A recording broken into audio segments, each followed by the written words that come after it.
आज हम लोग सीखेंगे बेल वर्सेस बेल। जी हां, BAIL और BALE इन दोनों में क्या फर्क होता है। देखिए, BAIL और BALE में फर्क समझने के बाद आपकी स्थिति ऐसी नहीं रह जाएगी। आप भी समझ जाओगे कि कहां पर सेंटेंस में हमें BALE यूज करना है और कहां पर सेंटेंस में हमें BAIL यूज करना है। चलिए समझते हैं। देखिए, BAIL जब कभी भी लिखा हो, बहुत सिंपल है। BAIL जहां कहीं पर भी लिखा हो उसका मतलब होता है जमानत।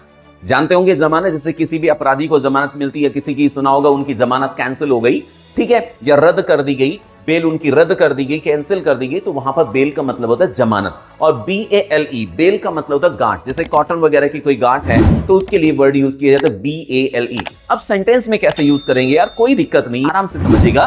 Bell, he should not be released on bail. He, उसको शुड नॉट बी नहीं चाहिए, रिलीज्ड ऑन बेल मतलब बेल पर, मींस उसे बेल पर बरी नहीं किया जाना चाहिए या उसे बेल पर छोड़ना नहीं चाहिए। फिर his bail has been rejected, उसकी बेल, उसकी जो जमानत है वो क्या हो गई, रिजेक्ट हो गई। तो पहले में क्या हुआ, बेल, उसे जमानत पर रिहा नहीं किया जाना चाहिए, और दूसरे की क्या है, his bail has been rejected, उसकी बेल, उसकी जमानत क्या हो गई, रिजेक्ट हो गई। आई बात समझ में। अब देखते हैं BALE का मतलब क्या होता है। BALE का मतलब आप लोगों को बताया जा चुका, गांठ। अब समझिएगा, you can not lift this bale, तुम इस बेल को नहीं उठा सकते हो। I purchase 5 bales of cotton, मैंने 5 कॉटन की बेल्स खरीदी। आप लोगों को एकदम क्लियर हो गया।